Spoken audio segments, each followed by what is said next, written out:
তুলিলৈ আহিবলৈ অনুৰোধ জনাইছোঁ আৰু ৰাইজলৈ এটি বাৰ্তা দিব বিচাৰিছোঁ যে ধৈৰ্যৰ ফল মিঠা বুলি কয় নহয়, আপোনালোকে ইমান টাইম ধৈৰ্য ধৰি থকাৰ কাৰণে এটি ভাল নৃত্য উপভোগ কৰিবলৈ পালে।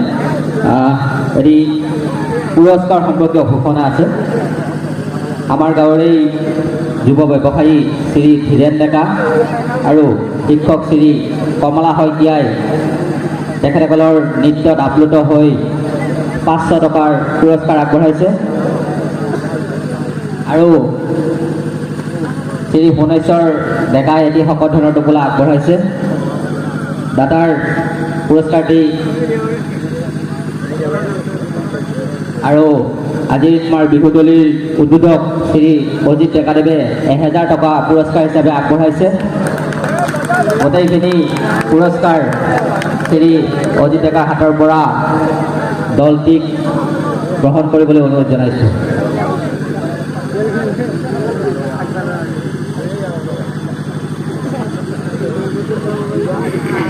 চিত্ৰৰঞ্জন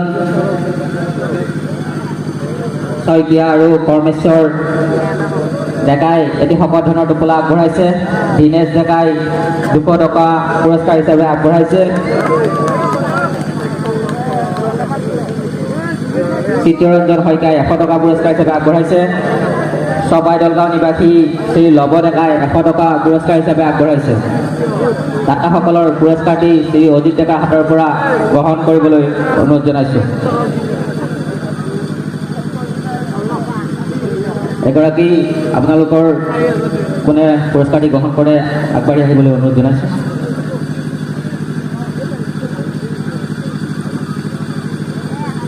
পৰিচালক শ্ৰী কুকিল শইকীয়া, কুকিলদাক আমি বিহুতলীলৈ আহিবলৈ অনুৰোধ জনাইছোঁ।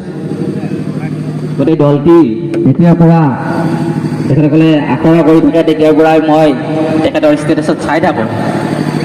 সেয়েহে তেখেতসকলে সোনকালে আহি পালে কিছু আৰু অধিক দৰ্শক পালে হয়। অজিতে কথাখিনি অৱগত কৰিছেই, আমি দলসমূহক প্ৰেছাৰাইজ কৰিব নালাগে। কিছুদিন আগতে এটি দুৰ্ঘটনা হৈ গৈছে। এয়া কুকিল দা, অজিত দাই দলটিলৈ পুৰস্কাৰ হিচাপে 1000 টকা আগবঢ়াইছে। ধীৰেন ডেকাই 500, ধীৰেন ডেকা আৰু কমলা শইকীয়াই 500 টকা আগবঢ়াইছে। দীনেশ ডেকা 200 টকা আগবঢ়াইছে। লৱ ডেকাই 100 টকা আগবঢ়াইছে। ভুৱনেশ্বৰ ডেকাই শকত ধনৰ টোপোলা এটি আগবঢ়াইছে। পৰমেশ্বৰ ডেকাই এটি শকত ধনৰ টোপোলা আগবঢ়াইছে। চিত্ৰৰঞ্জন শইকীয়াই 100 টকা পুৰস্কাৰ হিচাপে আগবঢ়াইছে।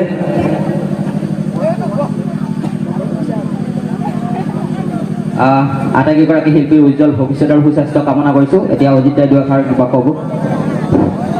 শ্ৰদ্ধাৰ আমাৰ এই শিল্পীসকলৰ এটাই অনুৰোধ, মোৰ দুখ এটাই, যদি আমাৰ গোটেই গাঁওখনৰ মানুহৰ আগত যদি এই বস্তু দেখিব পাৰিলে হয়, আমি বহুত ধন্যবাদ দিলোঁ হয়। কিন্তু আমাৰ দুৰ্ভাগ্যবশতঃ অকণমান, অৰ্থাৎ বেছি নহয়, মোটামুটি আধা ঘণ্টা আৰু বুলি কয়, আধা ঘণ্টা দেৰিকৈ অহাৰ কাৰণে আমাৰ একদম দুখিত। আমি আৰু বহুত ভাল লাগিলে হয় আমাৰ শিল্পীসকললৈ। কি কওঁ এতিয়া, উপায় নাই আৰু আমাৰো বেয়া লাগিছে। আৰু আমাৰ এতিয়া মোৰ নিজৰ মিছেছে দেখা পোৱা নাই, মোৰ ল'ৰা ছোৱালী দেখা পোৱা নাই, সেইটোৱে বেয়া লাগিছে।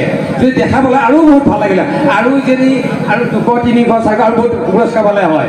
এতিয়া মোৰ অনুৰোধ যাতে আগলৈকে আৰু আগবাঢ়ি আহিবলৈ চেষ্টা কৰক।